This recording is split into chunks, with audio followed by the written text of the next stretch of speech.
ગઈકાલે અને એનાથી પહેલા ક્લાસની અંદર આપણે 6 પ્રકારના જુદા જુદા સમ્યક્ત્વ જે છે તેના વિષયમાં આપણે જાણ્યું અને સાથે સાથે જીવ જ્યારે સમ્યક્ત્વ પામે છે ત્યારે કઈ રીતે પ્રથમ ગુણસ્થાનકેથી ચોથા ગુણસ્થાનકને તે પ્રાપ્ત કરે છે, ચોથા ગુણસ્થાનકે તે આવે છે, તે વિષય આપણે સમજ્યા છીએ। સાથે સાથે આપણે એ પણ સમજ્યા કે આ સમ્યક્ત્વ આપણા જીવનમાં કેટલું મહત્વનું રોલ પ્લે કરે છે। જીવને એક વખત સમ્યક્ત્વ સ્પર્શી ગયું તો અવશ્ય તેનો મોક્ષ નક્કી થાય છે। માટે આ કાળની અંદર વર્તમાન પાંચમા આરાની અંદર સર્વપ્રથમ આપણા જીવનનો જો કોઈ લક્ષ્ય હોય, આધ્યાત્મિક જગતમાં આગળ વધવા આપની અપેક્ષાએ આપણો જો કોઈ લક્ષ્ય હોય તો તે લક્ષ્ય આ પ્રણિધાન આદિ ભાવ ધર્મને પામી સમ્યક્ત્વને આપણે પામીએ એવા પ્રકારનો પ્રથમ લક્ષ્ય આપણા જીવનમાં અવશ્ય હોવું। એક વખત જો જીવ સમ્યક્ત્વ પામી જાય છે ત્યારબાદ અને સર્વવૃત્તિ માટે અવશ્ય પ્રયત્ન કરી શકે છે। સમ્યક દર્શનના 5 દોષો છે જેને ક્રમશઃ એક એક આપણે સમજતા આવ્યા છીએ। હવે એક છેલ્લો દોષ જે છે તે બાકી છે। એ છેલ્લો દોષ જાય એટલે આપણને સમ્યક્ત્વની પ્રાપ્તિ થાય છે। સમ્યક્ત્વને અટકાવનારા 5 દોષમાં પ્રથમ ખેદ દોષ। ખેદનો અર્થ શું છે? અરુચિ। તેમાં અરુચિ, મોક્ષ માર્ગમાં, યોગ માર્ગમાં અરુચિ।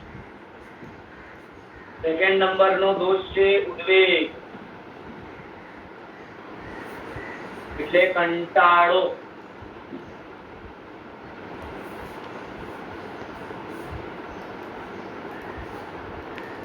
કર્મ અનુષ્ઠાનોમાં વધારે વેઠવાનું આવે ત્યારે જે કંટાળાપણું આવે છે તે ઉદ્વેગ દોષ છે।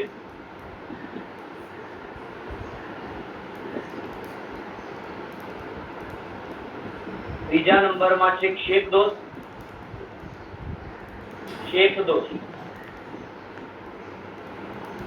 ક્ષેપ એટલે વિક્ષેપ, એટલે કે સંસારમાં હજી રહેલી ઉપાદેય બુદ્ધિ। ચોથા નંબરમાં છે ઉત્થાન દોષ।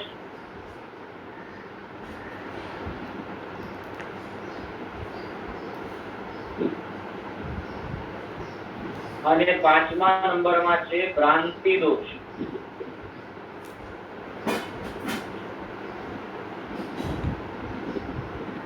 હવે ઉત્થાન દોષ સુધી આપણે સમજ્યા છીએ। ઉત્થાનનો અર્થ શું છે? અનાભોગ પૂર્વકની રુચિ। અનાભોગ પૂર્વકની રુચિ,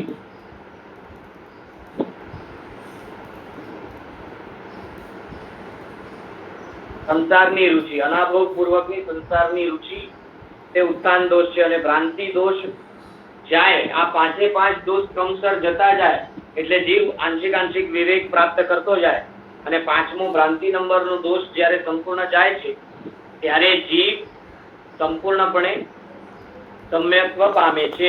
પછી તે કોઈ પણ પ્રકારનો સમ્યક્ત્વ હોય, તે ઉપશમ હોય, ક્ષયોક્ષમિક હોય કે ક્ષાયિક હોય, તે ત્રણેય સમ્યક્ત્વમાં વિવેક એક સરખો હોય છે। વિશેષ એટલું છે કે ક્ષયોક્ષમિક સમ્યક્ત્વમાં સંકિત મોહનીય કર્મનો ઉદય હોવાના કારણે અતિચાર સમ્યક્ત્વમાં લાગે છે। તો પાંચમા નંબરની જે દ્રષ્ટિ છે તેની આપણે આજે શરૂઆત કરીએ અને તેને સમજવાનો પ્રયત્ન કરતા જઈએ। પાંચમા નંબરની દ્રષ્ટિ જે છે તેનું નામ હીરા દ્રષ્ટિ। પહેલી મિત્રા, પછી બીજી તારા, પછી બલા, પછી દીપ્રા અને પાંચમા નંબરની દ્રષ્ટિ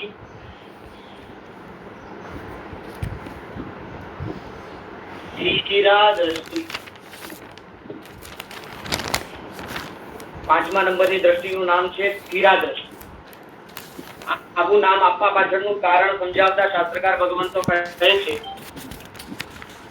કે હજી સુધીનો જે બોધ હતો, હજી સુધીનો સ્થિરા દ્રષ્ટિમાં જે બોધ છે તે બોધ કેવો છે તો કે અવિવેક સહિતનો વિવેક પણ છે, પણ સાથે સાથે અવિવેક પણ છે. તેના કારણે તેમાં સ્થિરતા, દ્રઢતા, અડગતા વધારે નથી અથવા સંપૂર્ણ નથી. જ્યારે કે પાંચમી દ્રષ્ટિમાં સંપૂર્ણપણે હે ઉપાદેયનો બોધ હોવાથી તેને સંપૂર્ણપણે સ્થિરતા પ્રાપ્ત થઈ છે અને માટે તે સ્થિરતાને અનુલક્ષીને પાંચમી દ્રષ્ટિનું સ્થિરા નામ આપ્યું છે. આ પાંચમી દ્રષ્ટિની અંદર કયા કયા ગુણસ્થાનકે રહેલા જીવો હોય છે તે સમજાવતા કહે છે. ચોથા ગુણસ્થાનકમાં, પાંચમા ગુણસ્થાનકમાં અને છઠ્ઠા ગુણસ્થાનક, આ ત્રણ ગુણસ્થાનકમાંના જીવો આ પાંચમી દ્રષ્ટિની અંદર રહેલા હોઈ શકે છે. ચોથો ગુણસ્થાનક, પાંચમો ગુણસ્થાનક અને છઠ્ઠો ગુણસ્થાનક. એ જ રીતે છઠ્ઠી દ્રષ્ટિમાં પણ આ ત્રણેય ગુણસ્થાનકો આવે છે. તો પહેલા દ્રષ્ટિથી કરીને ચોથા દ્રષ્ટિ સુધીનો વિકાસ પ્રથમ ગુણસ્થાનકનો છે અને પાંચમી દ્રષ્ટિમાં ચોથો, પાંચમો અને છઠ્ઠો ગુણસ્થાનક સમાવેશ પામે છે. બોધ કેવો છે તો તેનું નામ, બોધનું નામ સમજાવતા કહે છે કે ભાઈ રત્નની પ્રભા સરખો બોધ છે. રત્નની પ્રભા, રત્નમાંથી જે પ્રકાશ નીકળે છે, જે પ્રભા નીકળે છે તે એક ધારે નીકળતી હોય છે, તેમાં ત્રુટી આવતી નથી. માટે અહીં સમજાવતા કહે છે કે પાંચમી દ્રષ્ટિની અંદર, સ્થિરા દ્રષ્ટિની અંદર જે બોધ પ્રાપ્ત થયો છે, જે વિવેક પ્રાપ્ત થયો છે તે એક સરખો, એક ધારો ટકે છે. ચોથી દ્રષ્ટિમાં દીપકની ઉપમા આપી અને દીપકની ઉપમા આપતા સમજાવે છે કે ભાઈ દીપક જે છે એની રોશની સીમિત હોય છે. મંદ પવન વહેતો હોય ત્યારે એનો જે દીપકની જે રોશની છે તે હલતી હોય છે, સ્થિર રહેતી નથી. અને વિશેષ પ્રકારનો પવન જ્યારે આવે ત્યારે તેવી દીપકની રોશની અથવા દીપકની જે લો છે તે ઓલવાઈ પણ જાય. જ્યારે અહીં તો પાંચમી દ્રષ્ટિની અંદર તેને રત્નની પ્રભા સરખી બોધના પ્રકાશની અપેક્ષા એની વાત કરી. કેમ કે રત્નમાંથી નીકળતો જે પ્રકાશ છે તે કન્ટિન્યુઅસ હોય છે, એક ધારો હોય છે અને પાછો તે ત્રુટી વાળો હોતો નથી, તે હલી જાય તેવો હોતો નથી, સ્થિર હોય છે. માટે અહીં બોધને રત્નની પ્રભા સરખે બતાવ્યું છે. પાછું આગળ વિશેષ વિવેચન કરતા શાસ્ત્રકાર ભગવંતો આ પાંચમી દ્રષ્ટિના વિષયમાં સમજાવતા એમ કહે છે, પાંચમી દ્રષ્ટિની અંદર જે બોધ છે એ બોધને અમુક બીજા વિશેષણો આપ્યા. એમાં કહે છે પાંચમી દ્રષ્ટિમાં જે બોધ છે તે બોધ અપ્રતિપાતી છે. નામ આપ્યું, વિશેષણ શું આપ્યું? અપ્રતિપાતી છે. પાંચમા દ્રષ્ટિમાં જે બોધ છે તે અપ્રતિપાતી. કેમ આવું વિશેષણ આપ્યું? તો પહેલા આપણે પ્રતિપાતને સમજીએ. એટલે પતન થવું, પ્રતિપાત પામવું એટલે પતન થવું, એટલે કે પડવું. પહેલી દ્રષ્ટિથી લઈ ચોથી દ્રષ્ટિ સુધીના જીવોમાં વિવેક છે, પણ સાથે સાથે અવિવેક પણ છે. અને તે જીવોની અંદર રહેલો તે અવિવેક જે છે એ અવિવેકના કારણે તેવા જીવો અમુક પ્રકારના એવા કર્મોનું બંધન કરી શકે, એટલે કે પાપનો અનુબંધ કરાવે એવા પ્રકારના કર્મોનું પણ બંધ કરી શકે કે જે પહેલી થી ચોથી દ્રષ્ટિમાં રહેલા જીવોને ભવિષ્યમાં ફરી ઉદયમાં આવી અને માર્ગથી ધર્મથી પાડી શકે તેવું બની શકે. પણ જે જીવ આ સ્થિરા દ્રષ્ટિને પામ્યો છે, રત્નની પ્રભા સરખો બોધ પામ્યો છે, તે જીવના બોધની અંદર અપ્રતિપાતી નામનો ગુણ રહેલો.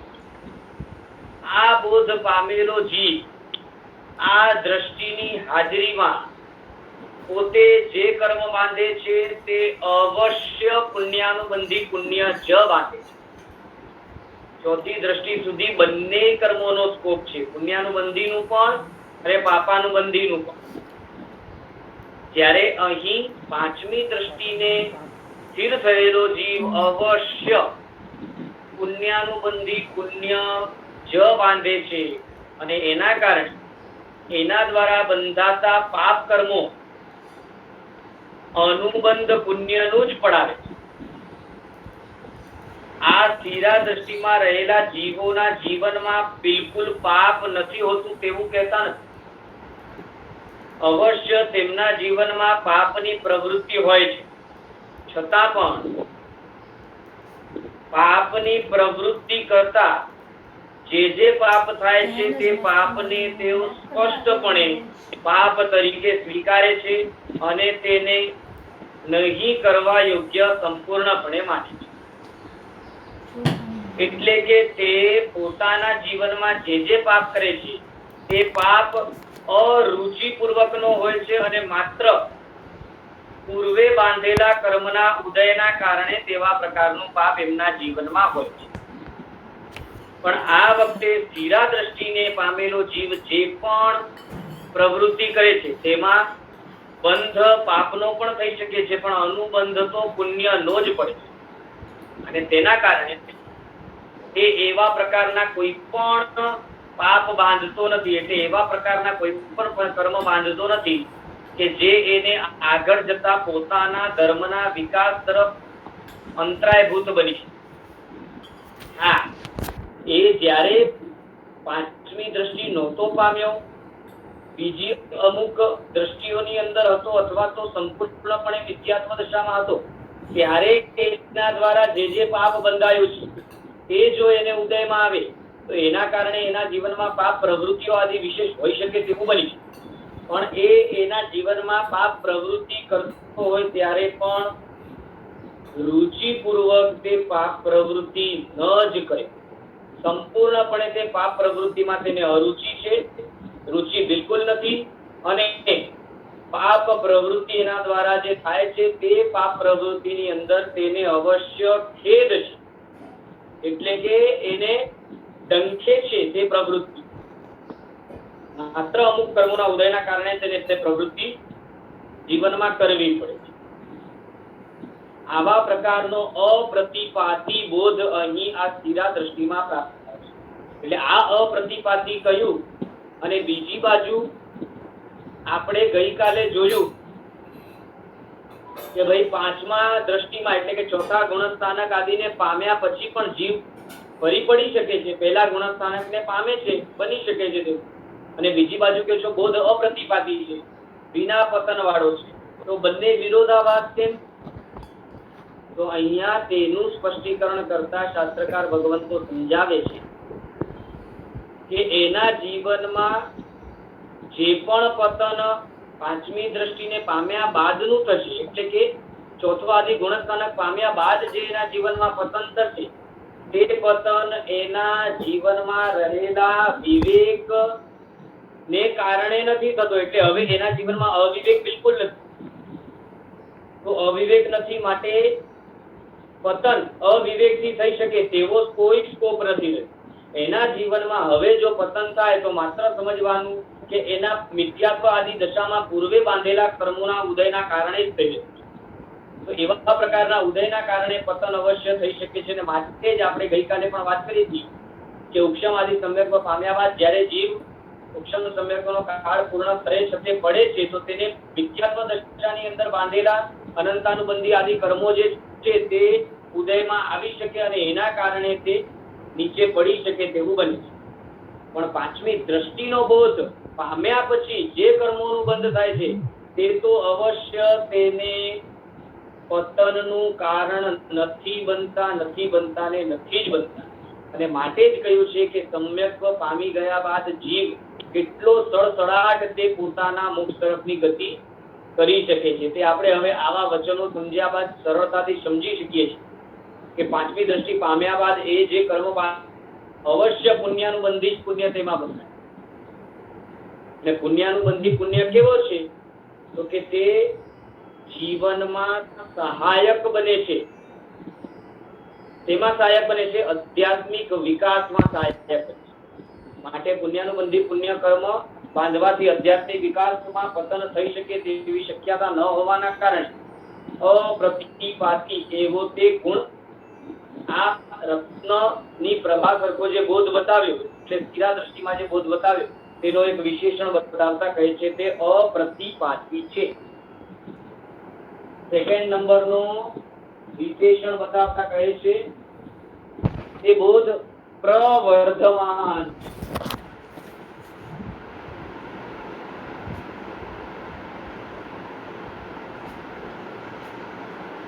પ્ર ઉપસર્ગ પૂર્વક વિરુદ્ધ ધાતુનો ઉપયોગ કરી વર્તમાન કૃદંત બનાવ્યું છે પ્રવર્ધમાન.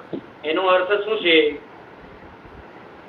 એટલે સતત આધ્યાત્મિક જગતમાં વૃદ્ધિ કરાવે તેવો છે.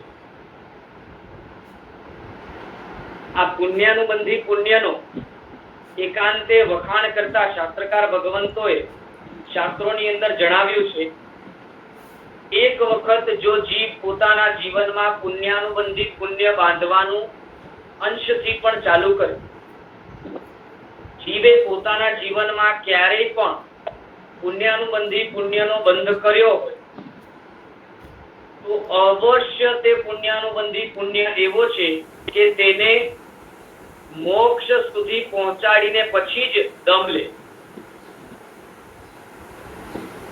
એટલા વખાણ આ પુણ્યાનુબંધી પુણ્યનું કરતા શાસ્ત્રકાર ભગવંતો વિશેષ પ્રકારનું વિશેષણ આપતા કહે છે પ્રવર્ધમાન, પ્રકૃષ્ટ રીતે વૃદ્ધિમાન બનાવનારો. સ્થિરા દ્રષ્ટિની અંદર જે બોધ છે તેમાં ભ્રાંતિ દોષ નષ્ટ થઈ ગયેલો અને માટે આ દ્રષ્ટિની અંદર જે બોધ છે તેમાં હેય ઉપાદેયની બુદ્ધિ સંપૂર્ણપણે પ્રગટ છે. એટલે કે હેય ઉપાદેયની બુદ્ધિ વિવેક સ્વરૂપે સંપૂર્ણ પ્રગટ છે.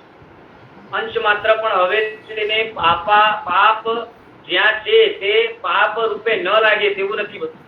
એટલે સંપૂર્ણપણે જે એના જીવનમાં જે પાપ સ્વરૂપે છે તેને અવશ્ય પાપ સ્વરૂપે બરાબર સમજાય છે અને તેને પાપ સ્વરૂપે જ ગ્રહણ કરે છે. એના જીવનમાં એવા પ્રકારનું અમુક પાપ આચરણમાં હોય તેવું બની છે, પણ છતાંય પાપને પાપ તરીકે સ્વીકારવા પૂર્વકની પૂર્ણ બુદ્ધિ તેનામાં અવશ્ય આવી ગયેલી છે. જ્યારે કે ચોથી દ્રષ્ટિ સુધી છે ને અમુક પ્રકારના પાપોને પાપ તરીકે ન ઓળખી શકવાના કારણે અમુક જીવોના જીવનમાં તે પાપ પ્રવૃત્તિ રુચિપૂર્વકની હતી. ચોથા દ્રષ્ટિ સૂક્ષ્મ બોધ નહોતો, બોધ સ્થૂલ હતો અને માટે સ્થૂલ બોધ હોવાના કારણે અમુક પ્રકારની પાપ પ્રવૃત્તિઓ પાપ પ્રવૃત્તિ તરીકે ઓળખાઈ ન શકાય અને તેના કારણે એમના જીવનમાં તે પાપ પ્રવૃત્તિ રુચિપૂર્વકની થતી.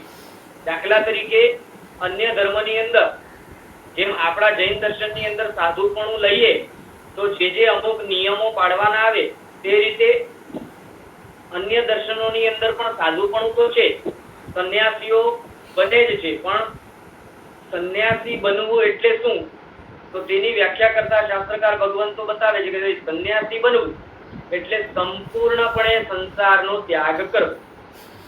હવે જ્યાં સંપૂર્ણપણે સંસારનો ત્યાગ કર્યો છે, જ્યાં સંપૂર્ણપણે હિંસા આદિ પાંચે પાંચ અવ્રતોનો ત્યાગ કર્યો છે, ત્યાં અન્ય ધર્મના સંન્યાસીઓ સંન્યાસપણાને ગ્રહણ કર્યા બાદ પણ અમુક પાપને હજી તે જીવનમાં પાપ તરીકે સમજી શકતા નથી.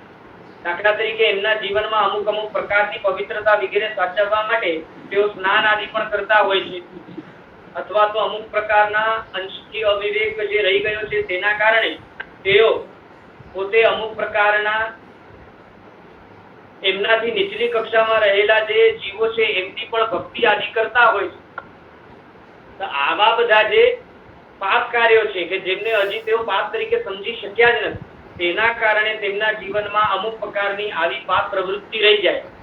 પણ આ પાંચમી દ્રષ્ટિની અંદર તેવા પ્રકારની કોઈ પણ પાપ પ્રવૃત્તિ પાપ નહીં સમજવા પૂર્વક થતી નથી. એટલે પાપને પાપ સમજીને જ તેના જીવનમાં પાપ પ્રવૃત્તિ હોય છે.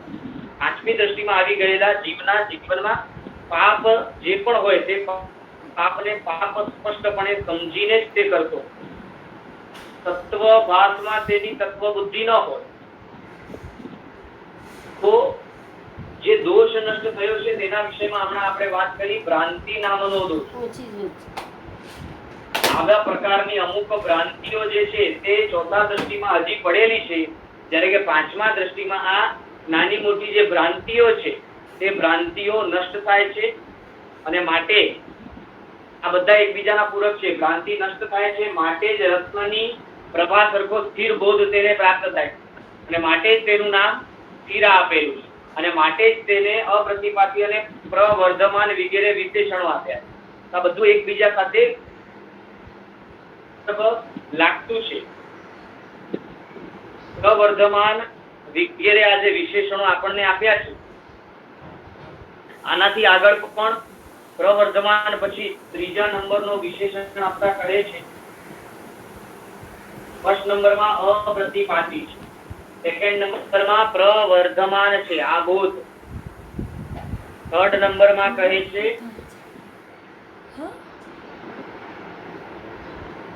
પરને પીડા કરનારો નથી બનતો. એટલે કે સંતોષનો જનક છે અને પરને પીડા કરનારો નથી બનતો. આ દ્રષ્ટિની અંદર રહેલા જે જીવો છે એ જીવના જીવનમાં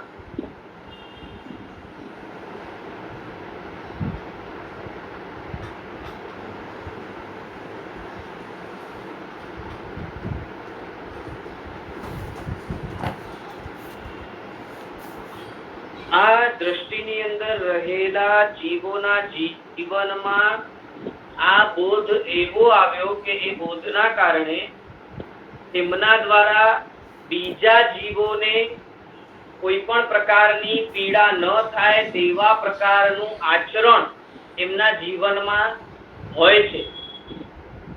મોટે ભાગે કોઈ નિકાસિત કર્મનો ઉદય હોય તો બીજી વાત છે, તો જુદી વાત છે. બાકી મોટે ભાગે આ સ્થિરા દ્રષ્ટિની અંદર રહેલા જીવોના જીવનમાં પ્રવૃત્તિઓ એવી હોય છે કે જે પ્રવૃત્તિઓના કારણે બીજાઓને કોઈ પણ પ્રકારની પીડા આદિ થતી નથી, દુઃખ આદિ આવતું નથી, અને સાથે સાથે એમના દ્વારા થતી ક્રિયાઓ એવી હોય છે કે બીજાઓને એ આકર્ષી જાય છે, બીજાઓ એમના સાથે સ્નેહ પૂર્વકનો સંબંધ બાંધી લે છે, અને બીજાઓ એમના જીવનથી વિશેષ પ્રકારનું પ્રાપ્ત કરી શકે તેવા પ્રકારનું એમનું જીવન હોય છે. સંતોષકારક એમનું જીવન હોય છે, સંતોષ આપનારું, સંતોષને વધારનારું જીવન હોય છે. સ્પષ્ટપણે ભૌતિક જગતના બધા જ પદાર્થોની અંદર અરુચિ પૂર્વકની જ પ્રવૃત્તિ. માટે આવી રીતે જુદા જુદા વિશેષણો આપી અને આપણને આ સ્થિરા દ્રષ્ટિની અંદર રહેલા બોધના વિષયમાં સમજાવવાનો પ્રયત્ન કરે છે. અહીં સ્થિરા દ્રષ્ટિમાં રહેલા જીવોને પોતાના જીવનમાં વિશિષ્ટ પ્રકારના પાપો નથી બંધાતા તેના વિષયમાં પણ આપણે જે વાત કરી, આપણે અમુક દ્રષ્ટિઓનો જ્યારે અમુક આગળની દ્રષ્ટિઓની જ્યારે વાત કરી ત્યાં આપણે અમુક એવા દ્રષ્ટાંતો લીધા હતા. જેમ કે સીતાજીનો દ્રષ્ટાંત આપણે લીધો હતો કે એમના જીવનમાં અમુક પ્રકારના કષ્ટો જે આવ્યા, તો સીતા તરીકેના ભવમાં તો તેઓ સંકિતને પામ્યા છે, સંકિતને ધારણ કરે છે, છતાં પણ એમના પૂર્વના ભવની અંદર એમણે મિથ્યાત્વ દશાની અંદર, એટલે કે અમુક પાંચમી દ્રષ્ટિની નીચલી દ્રષ્ટિઓમાં રહેતે છતે જે કર્મો બાંધ્યા છે તે કર્મોના ઉદય તરીકે તેમને તેમના જીવનમાં કષ્ટો સહન કરવાના આવ્યા છે. જેમ કે ભાઈ શ્રેણિક મહારાજા, તો શ્રેણિક મહારાજા અત્યારે નરકમાં છે, છતાં પણ એમને જે નરકમાં જવું પડ્યું છે તેવા પ્રકારના કર્મનો ઉદય જે આવ્યું તે એમણે ક્યારે બાંધ્યું? તો કે ભાઈ મિથ્યાત્વ દશાની અંદર રહે છે તે કર્મ બાંધ્યું. આજ તેવો કર્મ નથી બાંધ્યો કે જેના કારણે નરકમાં જવું. માટે જ તેને અપ્રતિપાતી વગેરે આવા બોધને વિશેષણો અહીં આપીને આપણને સમજાવે છે.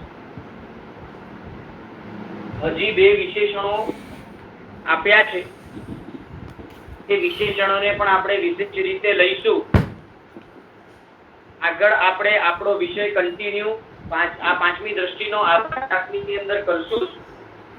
એટલે ફરી આ વસ્તુ જે આપણે શીખી છે અહીંયા તે ફરી એક વખત આપણે સૂક્ષ્મ રીતે થોડુંક રિપીટ કરશું આવતા ક્લાસમાં, કે જેના કારણે ફરી એ રિવાઇઝ થઈ જાય અને આગળ હજી ગુણની પ્રાપ્તિ કઈ થાય છે ને યોગનો અંગ કયો પ્રાપ્ત થાય છે, અને હજી બે જે બોધને હજી બે બીજા જે વિશેષણો આપ્યા છે તે વિશેષણો પણ આપણે સમજી શકીએ તેના માટેનો પણ પ્રયત્ન કરશું. એક 5 મિનિટ માટે આપણે પ્રશ્નોત્તરી લઈ લઈએ. કોઈને આટલામાં કઈ પ્રશ્નો હોય તો તે સોલ્વ થઈ જાય. આભોગ અને અનાભોગ એટલે શું એવો પ્રશ્ન છે, તો આભોગ એટલે સામાન્ય સ્થૂલ સમજણપૂર્વક એમ સમજવું. આભોગ એટલે જાણી જોઈને, અને અનાભોગ એટલે અજ્ઞાનતાપૂર્વક.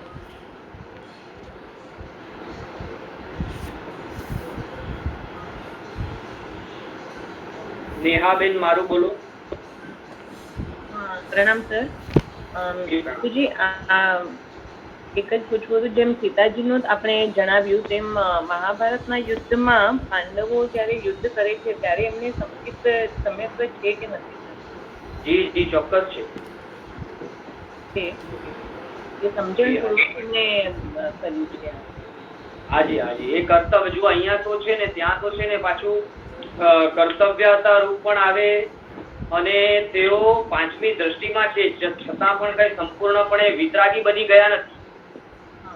એટલે વૈરાગ્ય છે, સંસાર પ્રત્યેનો વૈરાગ્ય તો છે, પણ છતાંય પાંડવો તરીકેનું તેમનું જે ભજવવાનું આવે છે તે કર્તવ્ય ભજવ્યા પૂર્વકનું, અને સાથે સાથે દુર્યોધને જે રીતે કપટ કરીને રાજ્ય હાસિલ કર્યું છે, તો તે રાજ્ય જો દુર્યોધનના હાથમાં રહે તો કુરુ જે વંશ છે તે વંશ પણ મોટો વંશ છે, અને તે ક્ષત્રિયોનો વિશેષ પ્રકારનો આપણને પરિચય અપાવે તેવા પ્રકારનો વંશ છે. તો એવા વંશની અંદર આ દુર્યોધન આદિના હાથમાં સત્તા રહી જાય તો આગળ પણ વિશેષ હાનિ થઈ શકે તેવી શક્યતા હોવાના કારણે અમુક પ્રકારે કર્તવ્યતાના બોધપૂર્વક પણ તેઓ આ કરતા હોય એવું હોવું જોઈએ. ધન્યવાદ. રીતિબેન બોલો. પ્રણામ સર. આપણે સમ્યક્ત્વ માટે થઈને અનંતાનું બંધી છે, ઈ ઉપસમ એટલે શાંત થાય છે ને, પૂરા ક્ષય નથી થતા ને, એટલે ઈ પાછા ઉદયમાં આવી શકે છે ને, જે મિથ્યાત્વ દશામાં બાંધેલા છે ઈ. અચ્છા, હા, બસ એ જ કન્ફ્યુઝન હતું કે સમ્યક્ત્વની હાજરી હોય ને ત્યારે એમનો અનુદય, પણ સત્તામાં તેઓ રહે. હવે સત્તામાંથી પણ સંપૂર્ણપણે ક્યારે જાય? જ્યારે શાહી સમ્યક્ત્વ પ્રાપ્ત થાય ત્યારે. અચ્છા, તો એક જ મિનિટ, ઈ પાપને પાપ રૂપે જ ગણે છે, બરાબર? તો મને એક અર્જુન માળી છે ને, એનું કેવી રીતના? તો રોજના 7 પંચેન્દ્રિયની હત્યા કરતો હતો અને 6 મહિનામાં જ મોક્ષ કેવી રીતે મળી ગયું? તો અહીંયા એવો કોઈ નિયમ નથી કે જીવ તડતડાટ એક વખત બોધિ બીજ કે સંકિત પામ્યા પછી ગતિ ન કરી શકે. એ જીવના પુરુષાર્થ ઉપર ડિપેન્ડ કરે છે. એક વખત જીવ અપુનર્બંધક દશાથી આગળ નીકળી ગયો ને, અને એના પછી બધું જ મુખ્યત્વે પુરુષાર્થ ઉપર ડિપેન્ડ કરે છે. બાકી કર્મ આદિ ગૌણ સ્વરૂપે કામ કરે છે. એટલે એક વખત બોધિ બીજ કે સમ્યક્ત્વ પામી ગયા પછી તે જ ભવની અંદર શાહીક સમ્યક્ત્વ આદિ પામીને તે જ ભવની અંદર જે મુક્તિ પણ પામી શકે તેવી શક્યતા છે. હા, એને અનુકૂળ જે સામગ્રી જોઈએ તે ભવની અંદર એના પાસે હોવી જોઈએ. જેમ કે પહેલો સંગ્રહણ આદિ છે. અચ્છા, એટલે હોઈ શકે એને પહેલા ઉપસમ કે ક્ષયોક્ષમ સંકિત પહેલાના ભાવમાં હશે જ ને, એટલે જ ફટાકથી પણ કોઈ એકાંત નથી. અચ્છા, આખું ફાસ્ટ. ઓકે, થેન્ક જી યુ. જી, કેમ કે એક બાજુ આપણે ગૌતમ સ્વામીને પણ જોઈએ ને તો તે પણ ગૌતમ સ્વામીના ભાવમાં જ્યારે મહાવીર સ્વામીને મળ્યા નથી એનાથી પહેલા તે પોતે મિથ્યા દ્રષ્ટિની અંદર જ છે, હા હા, અને મિથ્યા દર્શનની અંદર જ છે, છતાં પણ તે એ જ ભાવની અંદર સડસડાટ એમનું બધું પૂરું થઈ જાય છે. એમને છોડો મરુદેવા માતાને તો અંતર્મુહૂર્તમાં પહેલા ગુણસ્થાનકથી 14મા ગુણસ્થાનક સુધી પૂરું થઈ. ઓહ, હા બરાબર. Okay, thank you. આભાર. માયાબેન બોલો. પ્રણામ સર. જી. કાલે તમે કીધું ને કે સાહિબ તમને પ્રાપ્ત ન કર્યું હોય ને એના પહેલા મનુષ્ય કે તિર્યંશનું આયુષ્ય બાંધી લે તો તે ભાવમાં એને સાહિબ સમસ્ત પ્રાપ્ત ન થાય. તેનું કારણ એનું કારણ એવું કે હવે જો એ શાહિક સમ્યક એ ભવની અંદર શાહિક સમ્યક પામી જાય તેવું સત્વ હવે એનામાં રહ્યું નથી. એક વખત એને જો નવું સંખ્યાતા વર્ષના મનુષ્ય કે તિર્યંશનું આયુષ્ય બાંધી લીધું તો પછી 5 ભવે 3 ભવે 4 ભવે આદિ એ મુક્તિ પામી શકે તેવી શક્યતા હવે તેની રહી નહીં. અચ્છા. અને બીજો એ સવાલ હતો કે આ યુગલિક જે જન્મે તો યુગલિકમાં એમ જોવા જઈએ તો મનુષ્ય અને પુરુષ એનું જ સાંભળ્યું છે કે એમના સ્વભાવ સરળ હોય છે, એમ હોય છે. તો એમાં તિર્યંશના પણ એવી રીતે સ્વભાવ સરળ હોય, હિંસક ના હોય, તો એમને પણ પછી એવી વ્યવસ્થા હોય, ખાવાનું મળી જાય કલ્પવૃક્ષ પાસેથી. હા હા હા, yes yes. Okay, thank you. જી જી.